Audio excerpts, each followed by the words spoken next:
जय श्री राम दोस्तों, आप सभी का स्वागत है पुनः आपके अपने चैनल वास्तु विजय में। और मैं आपका फ्रेंड, मैं आपका गाइड, मैं आपका वेल विशर विजय मिश्रा। अगर आपको कोई भी ज्योतिष अथवा वास्तु संबंधित सलाह लेनी है, कुंडली का विश्लेषण कराना है, या किसी खराब ग्रह अथवा दशा महादशा से आप परेशान हैं उसका उपाय लेना है, या वास्तु संबंधित कोई आपको सलाह लेनी है, विजिट करनी है, करवानी है, तो आप उसके लिए हमसे संपर्क स्थापित कर सकते हैं, अपॉइंटमेंट लेकर मिल सकते हैं और हम आपकी समस्या का पूर्ण समाधान करने का प्रयास करेंगे। और आज हम बात करने वाले हैं, आपने आज तक अपनी वाइफ की कुंडली देखी क्या? अगर आपने अपनी वाइफ की कुंडली देख रखी है, जैसे कि आप जो ज्योतिष के प्रेमी हैं वो लोग ही हमारे वीडियो देखते हैं, क्योंकि हमारा सब्जेक्ट ज्योतिष है, तो जाहिर सी बात है जो ज्योतिष के प्रेमी होंगे वही हमारा वीडियो देखेंगे। तो ज्योतिष के प्रेमी, अगर आप अभी तक शादीशुदा हो चुके हैं तो अपनी पत्नी की कुंडली आपके दिमाग में ऑलरेडी फीड हो चुकी होगी। आप उससे कंपेयर कर सकते हैं कि आपकी पत्नी की कुंडली या आपके पति की कुंडली आपके जीवन में क्या लेकर आई है। आपकी पत्नी या आपका पति या आपका पार्टनर आपके लिए जीवन में क्या लेके आया है, ये बताएगा आपके पार्टनर का कुंडली और आपकी कुंडली से मैच करने के बाद मिलने वाला रिजल्ट, जिस पर आज हम बात करने वाले हैं।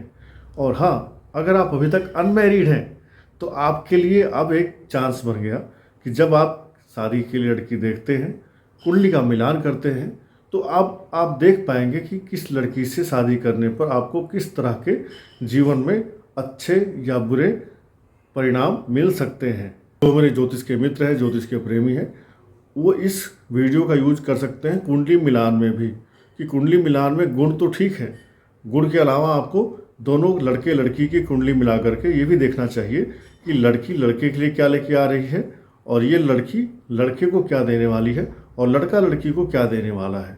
ठीक है, तो आइए हम बात करते हैं बिना विलंब किए आज के टॉपिक की। तो ये है आपके सामने एक लड़के की कुंडली और एक ये लड़की की कुंडली। एग्जाम्पल हम मान लेते हैं, ठीक है। अब एग्जाम्पल कुंडली में वर होगा, वधू होगा, लड़का होगा, लड़की होगी, हस्बैंड होगा या वाइफ होगी। अगर आप वाइफ हैं तो अपने हस्बैंड की कुंडली देखिए, और अगर आप पुरुष हैं तो अपनी पत्नी की कुंडली देखिए।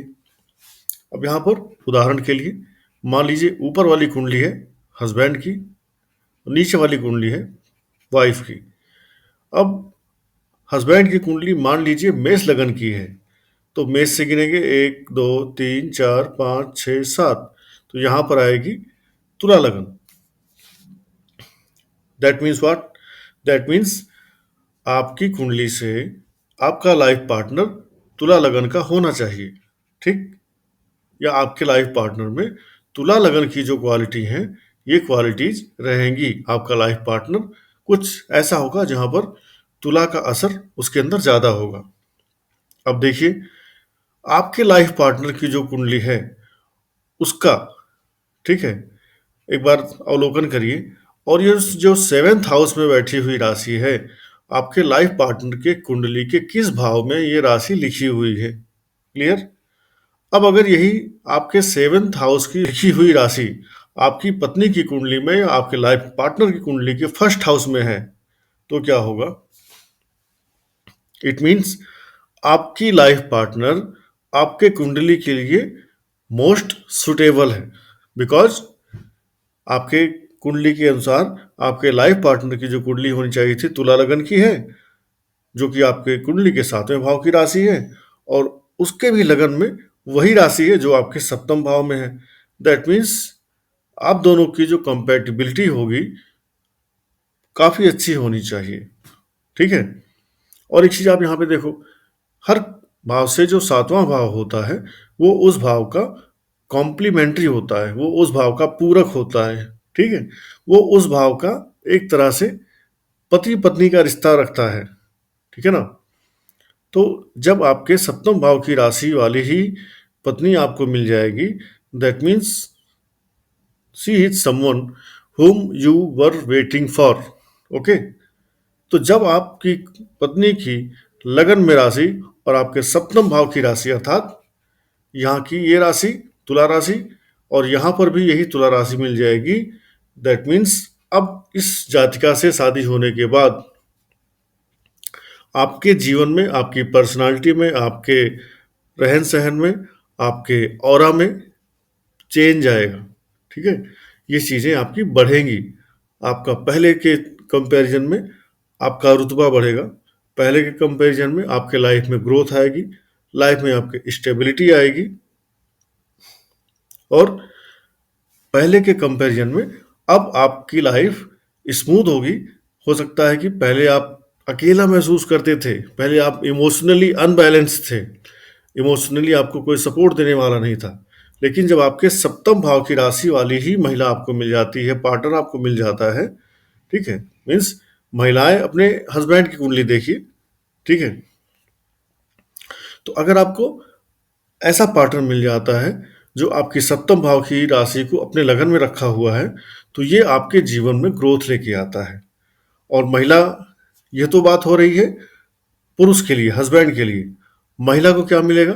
महिला के जीवन में भी ये स्टेबिलिटी लेके आएगा, कंफर्ट लेके आएगा, और उस महिला के जीवन में आने के बाद दोनों, महिला पुरुष दोनों एक दूसरे को बेहतर तालमेल के साथ समझ पाएंगे और दोनों की लाइफ कंप्लीट हो पाएगी। और जब लाइफ कंप्लीट होती है, इंसान जब घर से कंप्लीट होता है, इमोशनली कंप्लीट होता है, मन से कंप्लीट होता है, तन से कंप्लीट होता है, तो इंसान अपने आप आगे पैसा कमाने भी निकल जाता है और तन से भी कंप्लीट हो जाता है। क्योंकि जब इंसान घर से मजबूत होता है, अपने पार्टनर के साथ वो बैलेंस होता है, ठीक है ना, पर्सनल लाइफ बैलेंस होती है, तो प्रोफेशनल लाइफ इंसान बिना डरे, बिना किसी झिझक के, बिना किसी टेंशन के आगे लेके चला जाता है। सो ये मेरी सलाह है सभी लाइफ पार्टनर, सभी लेडीज को, कि आप अपने पार्टनर को इमोशनली मजबूत रखिए। आप अपनी पार्टनर के साथ छोटी छोटी बातें बता करके उसको इमोशनली वीक मत करिए, ठीक है। आपका पार्टनर जितना इमोशनली मजबूत होगा, जितना आपका सपोर्ट उसके पास ज़्यादा होगा, उतना ही लाइफ में वो बड़े बड़े डिसीजन, बड़े बड़े काम कर पाएगा। और अगर आप उसको छोटी छोटी चटनी मिर्चा धनिया अचार की बातों में ही फंसा के रखोगी, तो फिर वो इसी में फंसा रह जाएगा। फिर आप आखिरी में यही कहोगी कि तुमने मुझे कुछ दिलाया ही नहीं, तुम तो कुछ कर ही नहीं पाए, ठीक है। तो चॉइस इज योर्स, ठीक है। क्योंकि राजधानी शताब्दी या वंदे भारत ट्रेन्स छोटे छोटे स्टेशनों पर नहीं रुकती हैं, ये बड़े बड़े स्टेशनों पे ही रुकती हैं। तो अगर आपको लगता है कि आपका लाइफ पार्टनर जीवन में आपके लिए कुछ बड़ा बड़ा काम करे, सोसाइटी के लिए कुछ बड़े काम करे, तो उसको छोटे छोटे बातों में मत फंसाइए, छोटे छोटे बातों में मत उलझाइए, ठीक है। ऐसी कंडीशन में आपका लाइफ पार्टनर आपकी लाइफ को एक नए हाइट, नए मुकाम पर लेके जाने के लिए ही आपसे मिला है। So capitalize this and utilize this type of yoga जो आपको मिला है आपके और आपके लाइफ पार्टनर की कुंडली में। अब अगर आपकी कुंडली की 7वें भाव की राशि आपके लाइफ पार्टनर की कुंडली के दूसरे भाव में है, ठीक है, तो क्या होगा? अब यहाँ से जिस दिन आपने शादी की, आपके लाइफ पार्टनर को पहले के कंपैरिजन में ज़्यादा उसको फ्रीडम मिल जाएगी, फाइनेंशियल फ्रीडम ज़्यादा मिल जाएगी। पहले के कंपैरिजन में आपका जो लाइफ पार्टनर है, क्योंकि उसका सेकंड भाव एक्टिव हो रहा है, ठीक है, तो उसको खर्चे करने के लिए फ्री हैंड ज़्यादा हो जाएगा, प्लस वो फाइनेंशियली अपने आप को ज़्यादा महसूस करेगा मजबूत, फाइनेंशियल फ्रीडम होगी, प्लस उसकी फैमिली जो होगी आपको पा करके वो ज़्यादा कंफर्टेबल महसूस करेगी, ठीक है। आपकी आपके ससुराल में अच्छी इमेज बनेगी, आपके ससुराल वाले, आपकी पत्नी की जो फैमिली है, वहाँ पर आपको अच्छा सम्मान, अच्छा पद और अच्छा स्नेह मिलेगा। और आपकी पत्नी के लिए ये फाइनेंशियल फ्रीडम, ढेर सारे पैसे आने के रास्ते खुल जाएंगे। और ये जो फाइनेंशियल फ्रीडम आपकी पत्नी के पास आएगी, ये कहाँ से आएगी? ये आपके थ्रू आएगी। तो जब आपकी पत्नी फाइनेंशियली फ्री होगी, फाइनेंशियली उस वेल टू डू होने लगेगी, तो इसका मतलब है आपकी भी लाइफ में अब ये फाइनेंशियल ग्रोथ आएगी। बिकॉज आपकी 7th हाउस की जो राशि है आपकी पार्टनर के 2nd हाउस में फॉल कर रही है। तो यहाँ से क्या होगा कि शादी के पहले आप घर नहीं खरीद पाए थे, तो घर खरीदने के लिए पैसे इकट्ठा शुरू करना स्टार्ट कर देंगे। और आप कुछ की आपकी इच्छा थी, आप चाहते थे कि कुछ किया जाए, पैसे बच नहीं रहे हैं, तो यहाँ से पैसे बचाना आप शुरू कर देंगे अपनी पत्नी के सहयोग से, ठीक है। तो 2nd हाउस में भी अगर आपकी 7th हाउस की राशि फॉल कर रही है, तो खुश होइए, आपकी पत्नी के पास पैसे होंगे तो जाहिर सी बात है वो पैसे कहीं ना कहीं आपके भी होंगे, आपके भी काम आएंगे। अब अगर आपके सेवेंथ हाउस की राशि आपकी पत्नी के थर्ड हाउस में है तो क्या होगा? अब यहां पर आपकी पत्नी के लाइफ में, ठीक है, थोड़े से दौड़ भाग बढ़ेंगे। प्लस आपकी पत्नी की जो लाइफ है उसके जो छोटे भाई बहन हैं वो थोड़ा सा आपके पत्नी के साथ या तो अच्छे ग्रह बैठे हैं, ये भाव अगर पीड़ित नहीं है तो वो आपकी पत्नी को आपको सहयोग करेंगे। और अगर ये भाव पीड़ित है, अगर ये भाव में कोई क्रूर ग्रह बैठा है, अस्त ग्रह बैठा है, तो आपके साले साली आपकी पत्नी को परेशान भी कर सकते हैं और ये इन एक्सचेंज आपको भी परेशानी आएगी। परंतु ये जो परिश्रम बढ़ेगा, इस परिश्रम से आपके जीवन में भी थोड़ा सा परिश्रम बढ़ेगा और आप कुछ अच्छा करने के लिए, बड़ा करने के लिए बड़े डिसीजन भी लेने के सक्षम बन पाएंगे। आप जीवन में कुछ बड़ा करने का सोचना स्टार्ट करेंगे।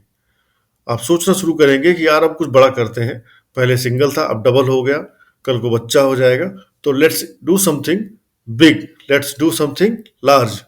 ओके, तो अगर आपका सेवेंथ हाउस का जो राशि है आपके पार्टनर के थर्ड हाउस में गया हुआ है तो ये अब आपको चैन से बैठने नहीं देगा। अब आपको ये बिजली के जैसे रफ्तार में दौड़ाना शुरू करेगा कि भाई अब हमको जो है अभी तक बहुत हो गया हंसी मजाक, अब सीरियस होकर के जीवन को आगे लेके चलना है। और इसके लिए कुछ पैसे चाहिए, कुछ घर चाहिए, गाड़ी चाहिए, मेहनत करना स्टार्ट करना चाहिए। आपके अंदर ये फीलिंग्स आएंगी, जब फीलिंग्स आएंगी तो जाहिर सी बात है वीर भोग्य वसुंधरा।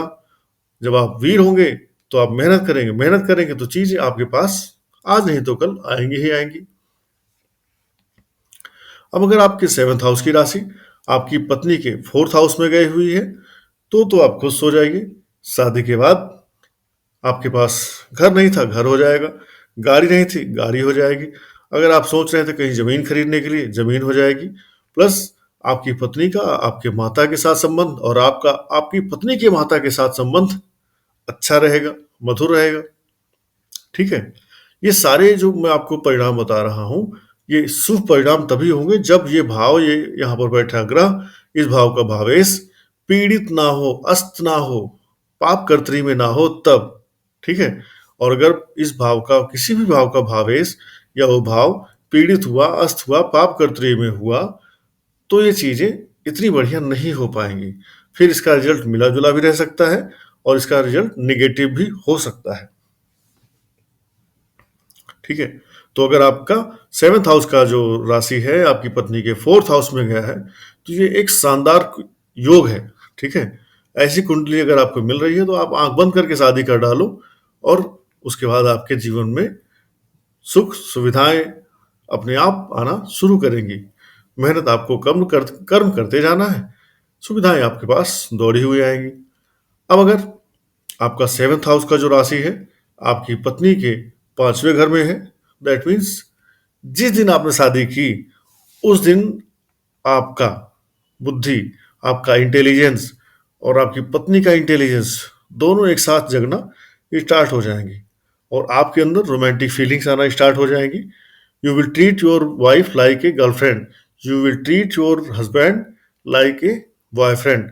आपके बीच में एक कुछ जैसे शादीशुदा मर्द होते हैं, शादीशुदा कुछ जैसे शादीशुदा फैमिली होती है, बट उनके बीच में रोमांस ऐसा होता है जैसे कॉलेज के गर्लफ्रेंड बॉयफ्रेंड।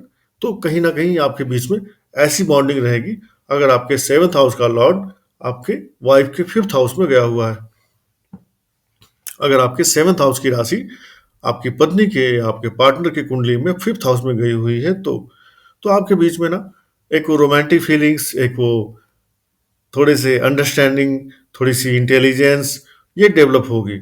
और ऐसा भी हो सकता है कि आपका पार्टनर शादी के बाद कुछ पढ़ाई स्टार्ट कर दे। शादी के पहले वो पढ़ाई छोड़ चुका था या पढ़ाई ब्रेक कर दिया था, बट आफ्टर मैरिज वो पढ़ाई में स्टार्ट करने का दोबारा सोचे, ऐसा भी आपको देखने को मिल सकता है।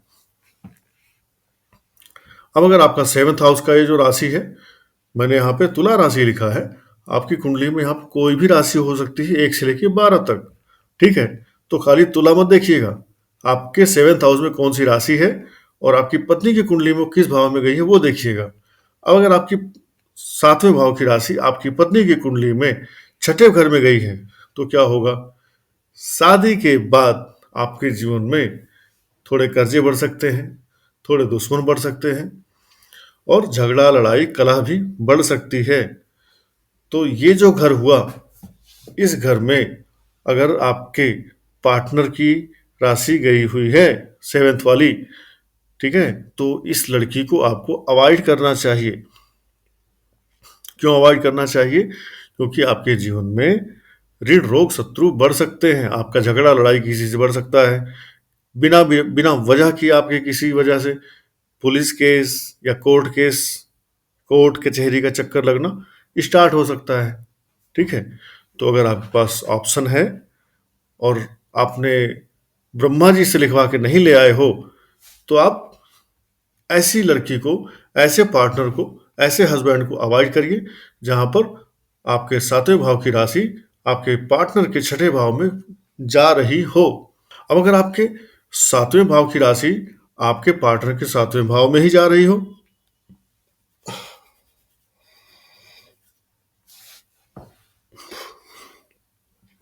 फिर तो कहना ही क्या है, फिर तो कहना ही क्या है भाई, बल्ले बल्ले।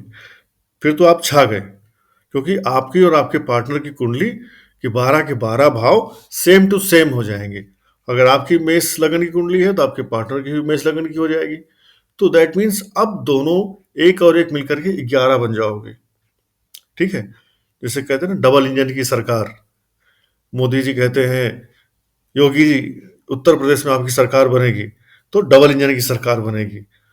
ठीक है, इसी तरह से ये दोनों डबल इंजन की सरकार चलाएंगे अब, अगर इनके दोनों की 7वें भाव की राशि सेम हो जाए। अर्थात ये 7वें भाव की राशि आपके पार्टनर के अगर 7वें भाव में ही गई है तो दोनों कुंडली सेम, 12 के 12 भाव की राशियां सेम, सभी 12 के 12 भावेश सेम।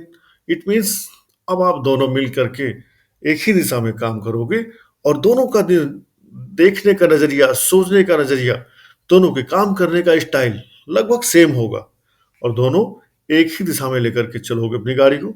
इसलिए आप जीवन में कुछ भी बड़ा कर सकते हो। ठीक है, और नेक्स्ट, अगर आपके 7वें भाव की राशि आपके पार्टनर के 8वें भाव में गई है तो ये भी एक नेगेटिव हाउस है।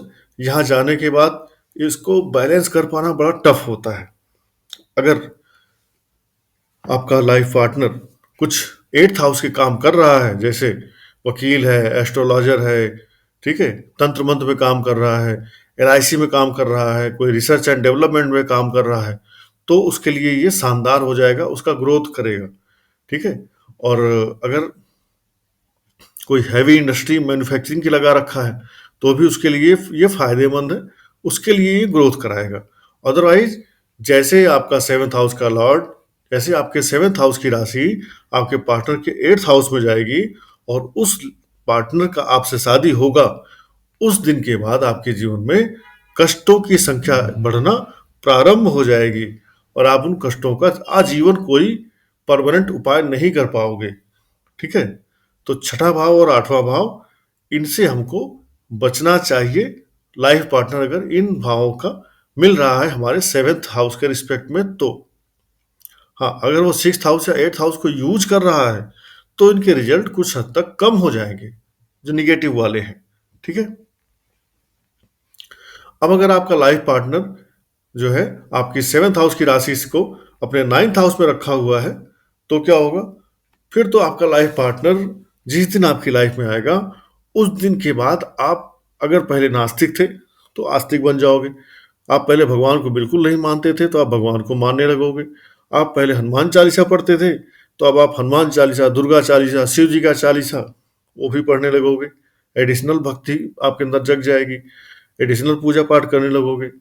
आप टीचरों को गाली देते थे, पिता का सम्मान नहीं करते थे, तो ये सारी चीज़ें भी आपकी छूट जाएंगी और आप इनका सम्मान करने लगोगे। आप पहले अपने भाग्य को कोसते थे कि मेरा भाग्य सपोर्ट नहीं करता है, तो आपका भाग्य आपको सपोर्ट करने लगेगा। और ऐसा भी हो सकता है कि आप हायर स्टडी में कुछ पढ़ना स्टार्ट कर दो।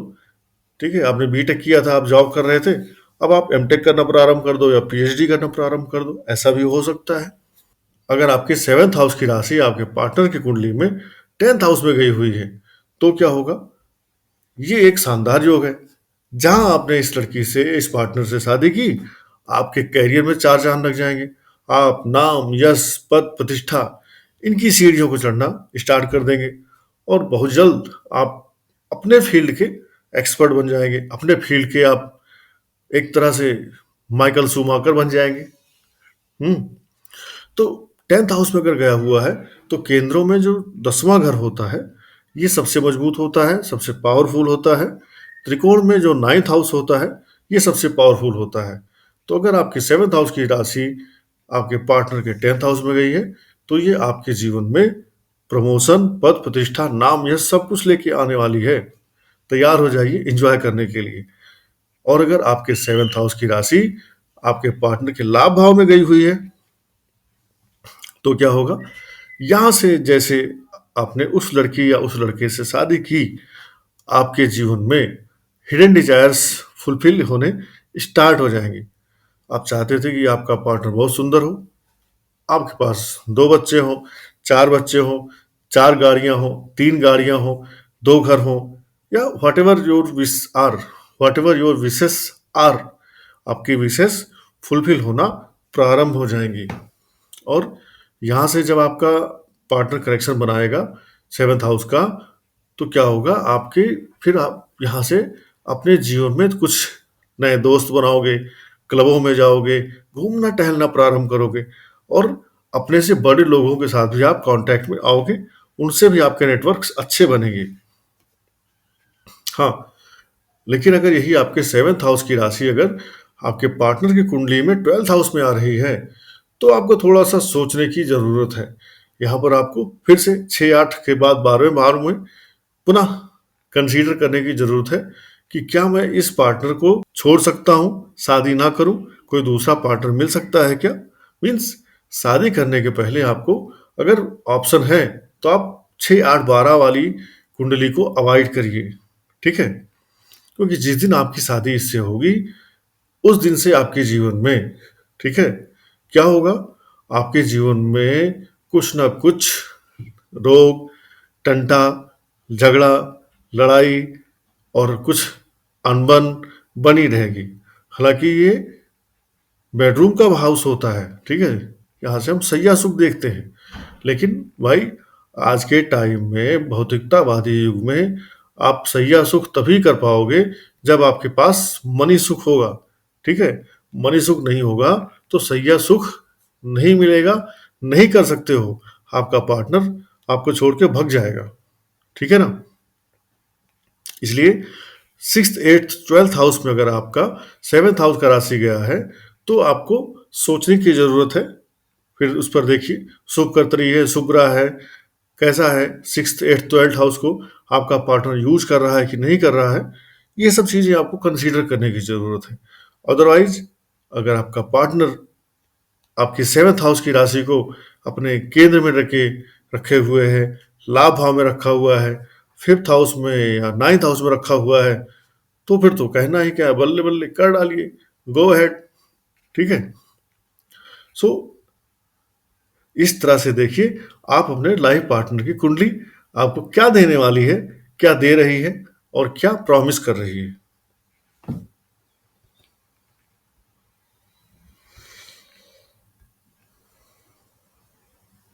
आशा करता हूँ आज के वीडियो को आपने देखा होगा, समझा होगा और अब आप अपनी कुंडली पर मिलान करके रिजल्ट निकाल पाएंगे कि आपकी शादी के बाद आपके जीवन में ऐसे परिणाम आए हैं कि नहीं आए हैं, आए हैं तो क्यों आए हैं, ठीक है, और इनका क्या वजह था, क्या इनकी वजह हो सकती थी।